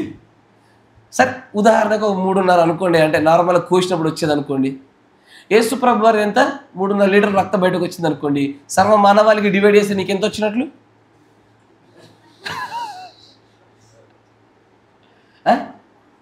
అట్లా ఉంటుంది అది. అందుకే దానికి పోషణని బట్టో ఎక్కువ తీసుకుంటే, కొంతమంది నేను విన్నా ఏమని, మరి కొంచెం అయితే కొంచెం క్షమించబడతావేమో బ్రదర్ అన్నారు. నీ మూర్ఖత. కొంచెం అయితే కొంచెం క్షమించబడతావు, రేపు నుంచి నీకు బిందె తీసుకొస్తా అంటే ఏం ఉన్నారే విశ్వాసం లేక పరిస్థితి కాదు. అది ఆజ్ఞ నెరవేర్పు కోసం చేసేదే, అంతేనా? ఆయన మరణమును ప్రచురం చేసేదే. కొంత సరిపోద్ది. దాన్ని చాపి నోట్లో నింపాల్సిన అవసరం లే. అంటే ఒకసారి భయం వేసింది నాకు. ఎప్పుడు సగం కంటే ఎక్కువైపోయింది ఒక గ్లాస్కి. ఒకసారి సగం వరకు కూడా రాలేదు, ఒక గ్లాస్ అయిపోయింది. నేను బాటిల్ చూసుకున్నా ఉందా లేదా అని భయపేసి. అంటే చివరి వాడికి సరిపోద్ది, అంటే చివరి వాళ్ళు ఇక్కడ ఉండోళ్ళే లాస్ట్కి సరిపోద్దా లేదా అనుకున్నా. అంటే మళ్ళీ ఇంకోటి, యాక్చువల్గా బ్రహ్మం గారి గుండా దేవుడు చెప్పిన ప్రకారంగా ఫస్ట్ కాపర్ తీసుకొని ఇవ్వాలి. ప్రధాన యాజకుడు తన పాపాలు తాను పరిహారం చేసుకునే మిగతా వాళ్ళకి చేయాలి. లేఖనం అది. నేను కూడా మొన్నమనే దాన్ని తీక్షణంగా గమనించిన. అప్పుడు అందరికి ఇచ్చాక లాస్ట్కి తీసుకునేది నేను. అప్పుడు నేను అనుకున్నా నాకు ఉంచారా అనుకున్నాను నేను. అంటే అట్లాంటి అభద్రతా భావం కలగకుండా ఉండడం కొరకు మనము ఆజ్ఞను పాటిద్దాం, ఆహారాలు ఇంట్లో భుజిద్దాం. ఆమేన్. మనందరికి ఇల్లులు ఉన్నవి, మనందరి దగ్గర జేబులో కొంత డబ్బు ఉన్నది. Praise the lord. అట్లా చేద్దాము. ఏమంటారు? అందరు అంగీకృతమేనా? ఆమేన్. ఎందుకంటే 19వ తారీఖు నాడు మనకు ప్రభుత్వ భోజనం ఉంది కనుక ఆ విషయం గురించి ఇప్పుడు మంచిగా ఉపయోగపడుతుంది. గమనించండి. ఇక్కడ ఎవడైనా సరే అయోగ్యముగా అంటే యోగ్యత లేకుండా, శుద్ధీకరణ లేకుండా, దాని గురించి అవగాహన లేకుండా, తీసుకోవలసిన విధానంలో తీసుకోకుండా చేసిన అయోగ్యమైనది కాదు, అయోగ్యంగా తీసుకున్నట్లే. అట్లా చేయవాడు తనకు శిక్షావిధి కలగడం కోసమే చేస్తున్నట్టుగా కనబడుతూ ఉంది. తర్వాత చదవమ్మ. మూసేశారా? God bless you. ఇందువలననే బలహీనులను రోగులను అయ్యున్నారు. చాలా మంది నిద్రిస్తూ ఉన్నారు. అయితే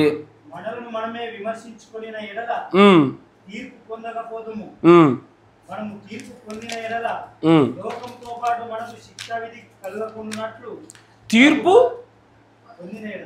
ఆలోచన చేయండి. ఒకవేళ నీకు తీర్పు వచ్చింది అనుకో, మంచిగా వినండి, పాపనేమో ఒకేలాగా పనిచేయదు. లోకానికి తీర్పు, నీకు తీర్పు. కానీ నీకు వచ్చే తీర్పు వేరు, దాని సమయం వేరు, దాని తీరు వేరు, తెన్ను వేరు. వాడికి వచ్చే తీరు వేరు, సమయం వేరు, తెన్ను వేరు. ఒకవేళ నీకు తీర్పు వచ్చినా కూడా లోకంతో పాటు చూడు,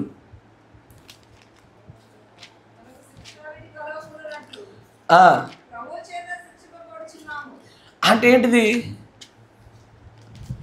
అంటే మనకు కలిగే శిక్ష, ఒకవేళ నువ్వు గనక బుద్ధిగల కన్యక యొక్క భాగంలో నువ్వు ఒక వ్యక్తి అయితే నీకు తీర్పు ఇక్కడే, శిక్ష ఇక్కడే. నా మాట వినండి. నీకు తీర్పు ఇక్కడే, శిక్ష ఇక్కడే. లేదు లోకంలో భాగస్వామ్యం అనుకో. అందుకే కొంతమంది క్రైస్తవులను చూడండి, ఇవన్నీ పాపాల వెంబడి పాపాలు చేయండి, వాడికి ఏ శిక్ష రాదు కదా. అంతేనే కదా. అందుకే ఒక పాట రాస్తాడు, దుష్టుల క్షేమమునే చూచి ఇక నీతి వ్యర్థమని అనుకొనగా. ఆ పాట నాకు, ఆ పాట వింటున్నప్పుడు భలే అనిపించింది. అప్పుడు నేను పాప నియమాన్ని గురించి స్టడీ చేస్తూ ఉన్నా. దుష్టులు క్షేమకరంగా వర్ధిల్లుతున్నారు. ఇప్పుడు బైబిల్ని కాదని, ఆజ్ఞల్ని తృణీకరించి, దేనితో సంబంధం లేవు, ఉపవాసాలు లేవు, దశంభాగాలు లేవు, ఏమి లేవు, గాలి తిరుగుతారు, తాగుబోతులు లేక, వ్యభిచారులు లేక, క్రైస్తవులు అయి ఉండి వాళ్ళకి ఏ శిక్ష కలుగుతలేదు. కానీ నువ్వు నేనైతే కాపరి అన్నమా ఏదో గుచ్చుతుంది మనకి. కరెక్టేనా? చిన్న తప్పిదం చేస్తేనే వెంటనే శిక్ష కలుగుతుంది. ఇది ఒక విషయాన్ని సూచిస్తుంది. అయ్యో ఏంటది? నువ్వు చేసిన తప్పిదానికి వెంటనే శిక్ష కలుగుతుంది అనుకో, నన్ను నమ్ము, నీకన్నా ప్రభు ఎవరిని ఎక్కువ ప్రేమించట్లే. ఆయన నేను ఎంత అధికంగా ప్రేమిస్తున్నాడంటే, నువ్వు మరుక్షణం చనిపోయినా సరే నీ పాపాలకు అప్పటిదప్పుడే ప్రాయశ్చిత్తము పొందుకొని నీవన్నీ శిక్షలు అనుభవించేసి నేరుగా డైరెక్ట్ పరలోక రాజ్యంలో రావడానికి ఏ లెక్క ఆ లెక్కకి అప్పటిదప్పుడే నీకు విలచెల్లిచ్చేస్తా ఉన్నాడు ఆయన. ఇంత అద్భుతం చూడండి ఒకసారి. నేను ఇప్పుడు తప్పిదం చేసిన, నాకు వెంటనే దాని శిక్ష కలిగింది అంటే దాని అర్థం ఏంటిది? నాకు తీర్పు వచ్చేసింది, శిక్ష కలుగుతుంది. అక్కడ మాట అదే, గమనించండి. ఏమన్నాడు ఆయన? ఒకవేళ మీరు తీర్పు పొందినా లోకముతో పాటు శిక్షా విధి మీకు కలగదు. వాళ్ళతో పాటు మీకు కలగదు, మీకు వేరే, మీది సెపరేట్ సెక్షన్. ఏమిది? మీకు తీర్పు కలిగేది సెపరేటే, శిక్ష సెపరేటే. అందుకే మీరు ఆలోచించండి, మన సంఘంలో కూడా కొంతమంది తప్పుడు ఆలోచన కలిగితేనే శిక్షలు కలుగుతున్నాయి. కొంతమందికి క్రియల్లోనే శిక్ష కలుగుతుంది. కొంతమంది ఎట్టబడతాడు తిరిగే కలుగుతలేదు. అవి నవ్వుతున్నారు కొన్ని మొహాలు. దొంగ దొరికిరు మీరంతా. నా మాట వింటున్నారా? అనిపిస్తుంది దేవుడు వీడికి దెబ్బ కొట్టితేనే వీడు మారతాడు అని అనుకుంటాం. కానీ వాడు ఏ కేటగిరీ నీకు తెలియడంలే. కేటగిరీ చూడయ్యా. అంతేనా? ఇప్పుడు లోకంలో చాలామంది దొంగతనంలో వ్యభిచారాలు చేస్తూ ఉన్నారు. వాళ్ళ దేవుడు ఇప్పుడు వాళ్ళని ఏమంటలేడు చూస్తున్నాడు. ఎందుకంటే ధవల సింహాసనం దగ్గర ఉంటుంది వాడు అసలు జాతర. అంతేనా? కానీ నువ్వు నేను అట్లాంటిది కాదయ్యో. మనకంటూ నీ పెట్టబడిన నియమాలు వేరు. మనలో పాపాన్ని కొలిచే నియమము, ఆ పాపానికి తగిన శిక్ష వచ్చే నియమము వేరు. అందుకే ఈ రోజున నేను తప్పు చేశాననుకో, ఇక్కడే అనుభవించేస్తా. కరెక్టేనా? ఇప్పుడు ఆలోచన చేయండి. దావీదు తప్పు చేస్తే చేసిన తన బ్రతుకు దినముల్లోనే శిక్షలు అనుభవించేశాడు ఆయన. కరెక్టేనా? జనసంఖ్య లెక్కించాడు, సంహార దూతను పంపించాడు.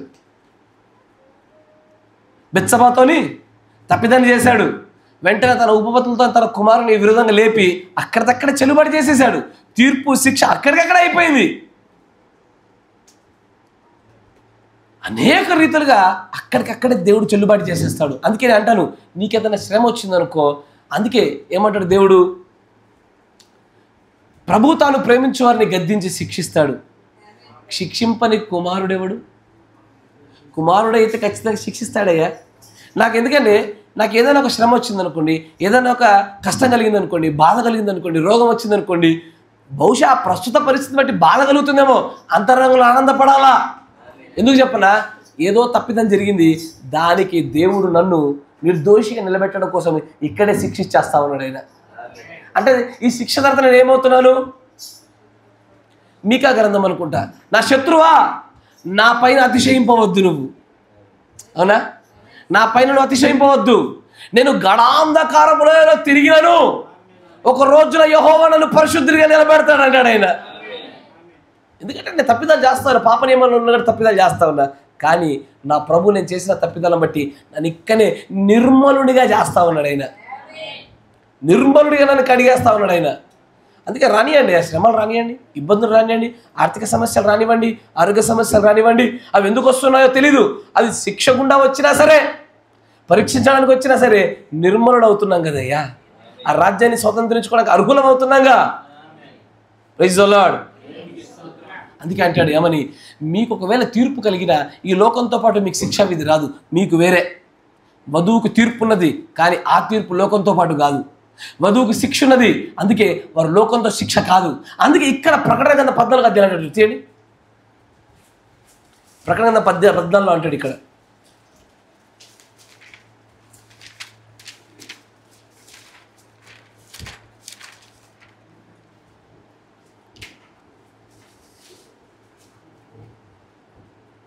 పద్నాలుగు ఆరు 7వ అధ్యాయం అనుకుంటా. సెవెంత్ చాప్టర్ చేయండి ఒకసారి. 7వ అధ్యాయం 14వ వచనం, 13వ వచనం. 7:13. వీరెవరు? తెల్లని వస్త్రాలు ధరించుకున్నారా? అవునా? ఎక్కడి నుండి వచ్చిరని నన్ను అడిగాను. అందుకు నేను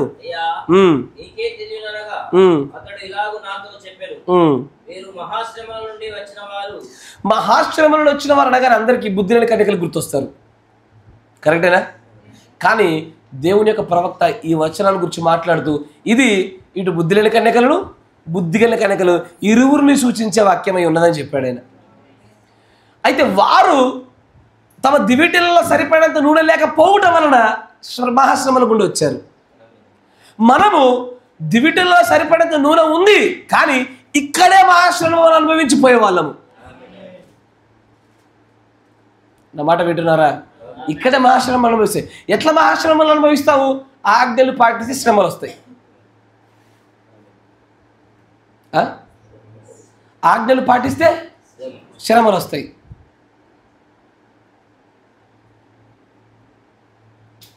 ఓ పిల్లోడు ఉన్నాడు. ఆ పిల్లోనికి పాపం 2-3 4 నెలల నుంచి జీతం లే. రాక జీతం రాగానే ప్రతాప ఫలం గుర్తొచ్చే.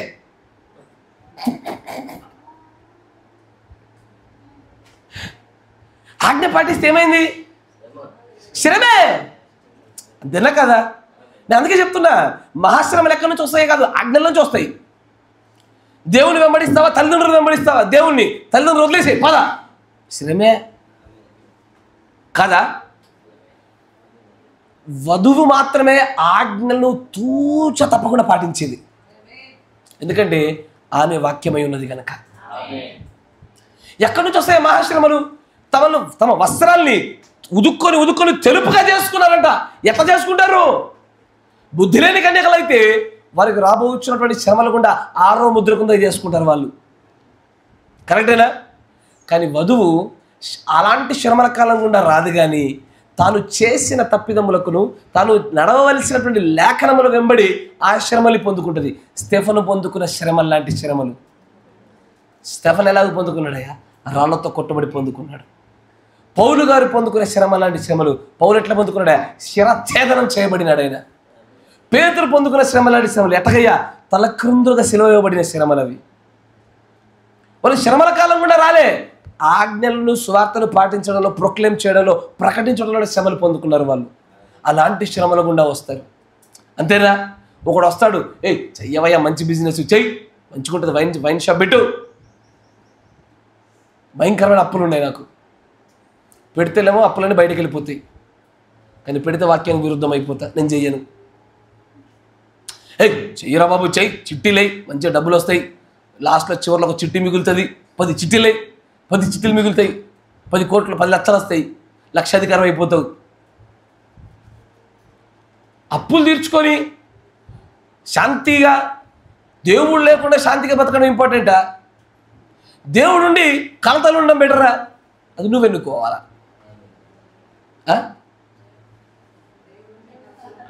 మోషే అదే అనుకున్నాడు. 20 లక్షల మంది కావాలా, నేను ఒక్కొని కావాలా? 20 లక్షల మంది నాకు అక్కర్లేదు ప్రభా, నువ్వు ఒక్కడు ఉంటే చాలు నాకు అన్నాడు ఆయన. నా మాట వింటున్నారా? ఎక్కడో ఆజ్ఞలను పాటించి దేవుణ్ణి ఆశ్రయించడంలో శ్రమలు వస్తాయి. నా మాట వింటున్నారా?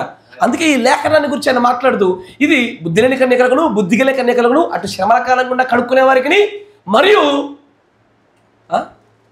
వధువుగా ఉండి ఈ లోకంలోనే శ్రమలు అనుభవించి శిక్షించబడి, శ్రమలు రాకపోతే దుర్బీజకులు అనబడేటువంటి ఆ శ్రమలు కూడా కడుక్కునే వాళ్ళు వీరు.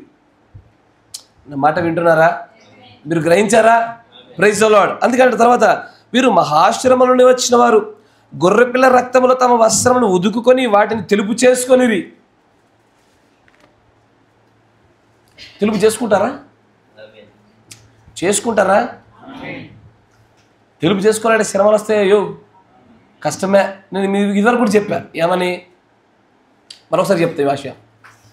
ప్రేరేపణ కలిగి ప్రభుకి ఏదో ఇద్దాం అనుకుంటాం, ఇచ్చిన వెంటనే వితిన్ 1 వీక్ to 10 days లోపలే పెద్ద అవసరం పడుతుంది.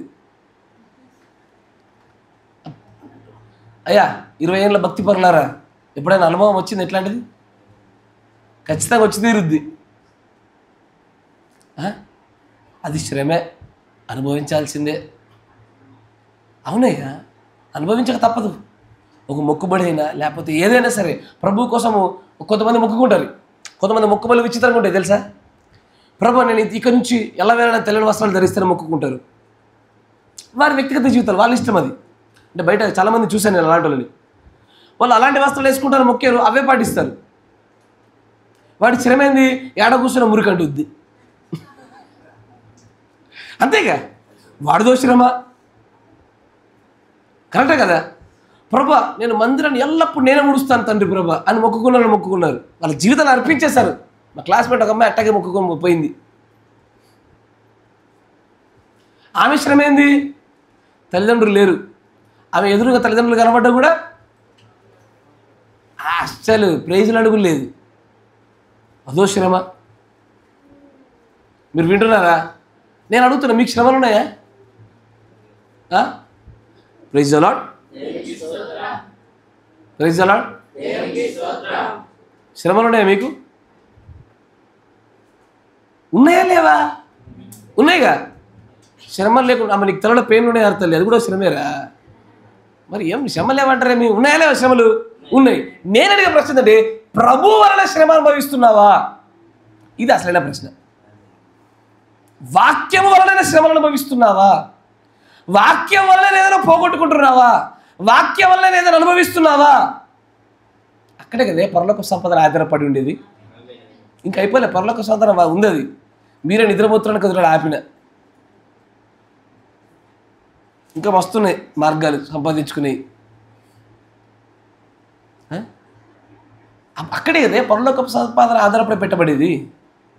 అట్లా చేయడంలే. ప్రభు కోసము శ్రమ అనుభవించుట మేలు. ప్రభు కోసం శ్రమ అనుభవించుట, దానివలన పరలోకంలో సంపాదన వస్తుంది. ఇక్కడ వచ్చే ఈ పనికి వల్ల డబ్బులతోని, ఇక్కడ వచ్చే పనికి వల్ల బంగారం, ఈ ధనంతోని, స్థల పొలాల స్థిర చరాస్తులతో ఏది రాదు. అక్కడ సంపాదించుకోవాలి అసలైంది. అవునా? ఇక్కడేదో పొలం కొందామనో, ఇక్కడేదో బర్రె కొందామనో, ఆడ కొనుక్కో, ఆడ బర్రెలు బాగుంటాయి. అక్కడ బర్రెలు ఆపవు పాలు, నీకే చేయినొప్పి వస్తుంది పితికి పితికి. ఇక్కడ 2 లీటర్లు 3 లీటర్లు 4 లీటర్లు ఆగుతున్నాయేమో అప్పుడప్పుడు. ఆడ కొనుక్కో బర్రెల్ని. ఆడ పశువులు ఉంటాయా? ఉంటాయ్యా. బ్రహ్మం గారి కళ్ళలో కుక్కని చూశాడు దర్శనంలో. అంటే ఇప్పుడు ఏదేలోకి తిరిగిపోయేది ఆదమవ్వనప్పుడు పక్కన పశువులు ఉన్నాయిగా, జంతువులు ఉన్నాయిగా. అట్టాక్ ఉంటాయి కానీ వేరే రూపంలో, వేరే నియమాలలో ఉంటాయి అవి. అంతే కదా, ఉంటాయి, ఖచ్చితంగా ఉండి తీరుతాయి. ఎందుకంటే అది మరొక ఏదేలోకి వెళ్తున్నాం మనం. ఆ 3.5 సంవత్సరాల పెళ్లి విందులో మనం పైన ఉంటాం. కానీ మరలా నూతన భూమి నూతన ఆకాశానికి వచ్చాక అప్పుడు మరలా ఏదైనా అవుతుంది. అది అప్పుడు ఉండి తీరుతాయి. కొంటారు. అప్పుడు ఎన్ని బర్రెలు కొంటారు? జకర్యా గారిని అడగారు ఎన్ని కొంటాడు మరి. Praise the lord. అప్పుడు కొంచెం మంచి బర్రెలు మీరు పితకపోయినా ఏమంటే అయ్యే ఇచ్చేస్తాయి. ఎట్లాగా నోవా ఓడలోకి వచ్చి అవి వాటంతట పది ఇట్లా వచ్చి కూర్చున్నాయో అవే వచ్చి బకెట్లు నింపిపోతాయి. అవి అట్లా బాగుంటుంది కదా. లేకపోతే ఇంకా సోమర్ అయిపోయిన నోట్లో పోసిపోతాయి ఇక పాలను. సోమరిగా ఉంటే తప్పొద్దా? Praise the lord. కానీ అయ్యా, ప్రపంచానికి కలిగే శిక్షా విధి వేరు, మన శిక్షా విధి వేరు. మనకు అప్పచెప్పబడే శిక్షా విధి ఇక్కడే. వధువుకు తీర్పు ఉన్నది, వధువుకు తీర్పు లేక లేదు, ఉంది. ఇక్కడే తీర్పు జరిగిపోతుంది. నాకు తీర్పు తీర్చడానికే మేఘం వచ్చింది. ఆ మేఘంలోనే నేను తీర్పు తీర్చబడిపోతున్నా. ఆ మేఘంలోనే నాకు శిక్ష కలుగుతుంది. ఆ మేఘంలోనే నాకు ఆదరణ కలుగుతుంది. ఆ మేఘం కూడా నాకు క్రీస్తు వచ్చినాడు చూసారా, దాంట్లోనే నాకు సమస్తము కలిగిపోతూ ఉన్నది. Praise the lord. ఇంకొంచెం ముందుకు చదవండి.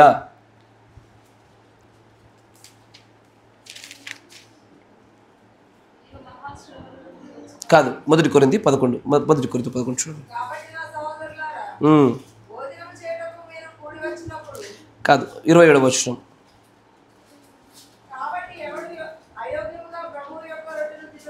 ఎవడైనా సరే అయోగ్యముగా తినునో, ఆయన పాత్రలోనిది త్రాగునో,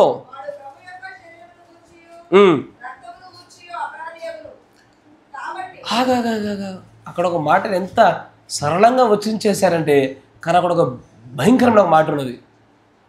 ఏమంటారు చూడండి అక్కడ ఇంగ్లీష్లో, shall be guilt of the body and the blood of lord.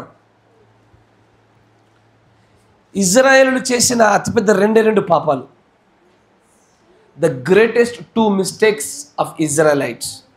Israel యొక్క ఇటు వస్తుందా వీడియో? 2 అతిపెద్ద పాపాలు ఏంటవి? ఒకటి, ఆ సీనాయి కొండ దగ్గర ఆజ్ఞాపాలకలు తీసుకొస్తున్నప్పుడు ఆ ఆజ్ఞలు పాటించుద్దురా అన్నప్పుడు అవును ప్రభు అన్నారు. వారు కృపకు బదులుగా ధర్మశాస్త్రాన్ని ఎన్నుకున్నప్పుడు. ఆమెన్, ఆమెన్ అనొచ్చా మీకు? Amen, amen. Praise the lord. తర్వాత ఎప్పుడైతే నేను ఎవడిని విడిపింతును, ఈ నేరస్తుడైన బరబ్బానా లేక క్రీస్తు అనబడుచున్న యేసునా అన్నప్పుడు ఆయన ఈతని రక్తాపరాధ విషయంలో నేను నిర్దోషం చేయగలుగుతున్నాడు చూసారా. ఆ సమయంలో ఇక్కడ ఇజ్రాయెల్ ఏమో తెలుసా, వాని రక్తము మా మీద మా పిల్లల పైన ఎల్లప్పుడు ఉండునుగాక. అక్కడే ఇజ్రాయేలు చేసిన అత్యంత గొప్ప ఘోరమైన 2 పాపాలు. ఈ రోజున కొంతమంది అంటారు ఏమని తెలుసా, తప్పిపోతే పరలోక రాజ్యం నరకం వస్తే రాని. నువ్వు పలికిన రోజే పొందుకున్నావు నాయన. ఏంది ఈ మాట చాలామంది అని ఉండొచ్చు, చాలామంది వినుండొచ్చు. ఏమని? దేవుడు శిక్షిస్తాడు రా తల్లి అంటే, శిక్షించని నరకంలో పోతావు సోదరుడా, పోతే పోని. ఆ రోజున ఇజ్రాయేల్ మాట్లాడిన అదే మాట నువ్వు మాట్లాడు. దాన్ని ప్రవక్త ఏమన్నా తెలుసా? The greatest since. ఇది ఎక్కడ? దానియేలు యొక్క 70 వారాల్లో 6 ఉద్దేశముల దీని గురించి మాట్లాడతాడు. నేను 70 వీక్స్ ఆఫ్ దానియేలు నుంచి మాట్లాడుతున్న మాట కరెక్టేనా? అక్కడ అంటాడు ఏమని, ఇజ్రాయేల్ అతి గొప్ప నేరము, పెద్ద పాపము అక్కడే, ఆయన రక్తాపరాధం మా పైన ఉండని, మా పిల్లల పైన ఉండని అని అన్నాడు. అంతటి ఘోర పాపంతో పోల్చబడింది చూసారా? ఆ పాపమునకు సమానమైనటువంటి దోషము అయోగ్యంగా ప్రభురత్న భోజనం చేయవేయుట. ఆయన రక్త విషయంలో మళ్ళీ అపరాధులు అవుతున్నారట. ఇజ్రాయేలు అయితేనే చచ్చిపోయి కొట్టుమిట్టపోతున్నారే, నీ సంగతి నా సంగతి ఏందయ్యా? ప్రభురత్న భోజనంలో చేయి వేయాలంటే ఒకటి ఆ కాపరి లేఖన ప్రకారం ఇస్తున్న వాడే ఉండాలి, ప్రాముఖ్యమైన విషయం. 2, అది లేఖన పద్ధతిలోనే ఆ కార్యక్రమం అంతా చోటు చేసుకోవాలా. నేను మీరు మీరు విషయం వచ్చు, నాకంటే ముందున్న కాపరికి నాకు కొద్దిగా వ్యత్యాసం కనబడిందా మీకు? ఇచ్చే పద్ధతిలో కనిపించవచ్చు కదా. బ్రదర్ అట్టెందుకు ఇస్తున్నాను అని అడగొచ్చు. నేను బ్రహ్మం గారి గుండా దేవుడు ఎలాగని ఇప్పించాడో అదే పద్ధతి పాటిస్తున్నా. ఎందుకు కొత్త పద్ధతి పాటించి రిస్క్ తీసుకున్నాడు? కాపీ కొడితే పోలే, ఏమంటావు? కాపీ కొడితే పోలే, ఎగ్జాక్ట్ బ్రహ్మం గారిని కాపీ కొడుతున్నా. కాపీ కాట్ అని పిలవండి నన్ను, కాకపోతే మంచి కాపీ కాట్ కదా. ఏమయ్యా, మంచి చిట్టీలు కొడుతున్నా నేను. చిట్టీలు కొడుతుంది, ఎట్ట కొడుతుంది, పాస్ అవుతున్నా లేదు, అది ముఖ్యం కదా. ఏమయ్యా, అంతేనే కదా. బ్రహ్మం గారు కూడా వచ్చిందంటే కాపీ కొడుతున్నా. మొత్తానికి చిట్టి కొడితే ఇది కొడుతుంది, పాస్ అంటే పాస్ అవుతుంది లేదా? పాస్ అయిన తర్వాత చిట్టి కొట్టని చెప్పి క్యాన్సిల్ చేస్తాడా నడవడమన్నా? కానీ తీసుకునే వాళ్ళు యోగ్యత కలిగి తీసుకోవాలా, వాళ్ళ హృదయ పరిశుద్ధత కలిగి ఉండాలా, వాళ్ళ తప్పిదాలకు ద రియల్ రిపెంటెన్స్ రావాలా. ట్రూ రిపెంటెన్స్ గురించి నేను చాలా ప్రారంభ దశలో ఒకసారి చెప్పా, మళ్ళీ చెప్తా ఇంకొక మారు. ఈ యొక్క ప్రభుత్వ భోజన విషయంలో ట్రూ రిపెంటెన్స్ గురించి చెప్తా. నిజమైన పశ్చాత్తాపం లేకుండా దానిలో చేయి వేసే ప్రతి ఒక్కరు ఆయన రక్తాపరాధ విషయంలో సంపూర్ణంగా అపరాధులే. రక్త విషయంలో ఇలాంటి తప్పిదానికి కూడా క్షమాపణ లేదు. Praise the lord. ఎందుకంటే బైబిల్లో నూతన నిబంధనలో పలికిన మాటలు ఇవే.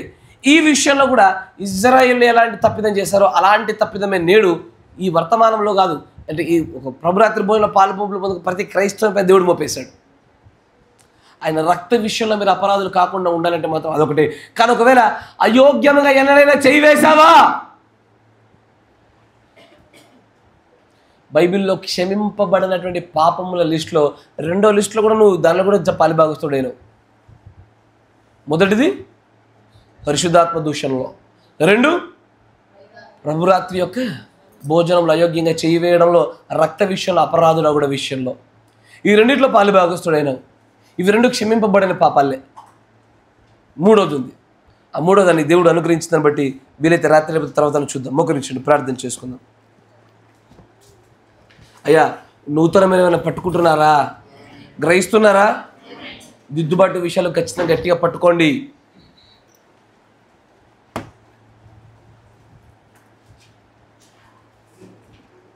మోకరించండి. మన మధ్యలో ఉన్న సహోదరులు స్టెఫెన్ గారు ప్రార్థన చేస్తారు.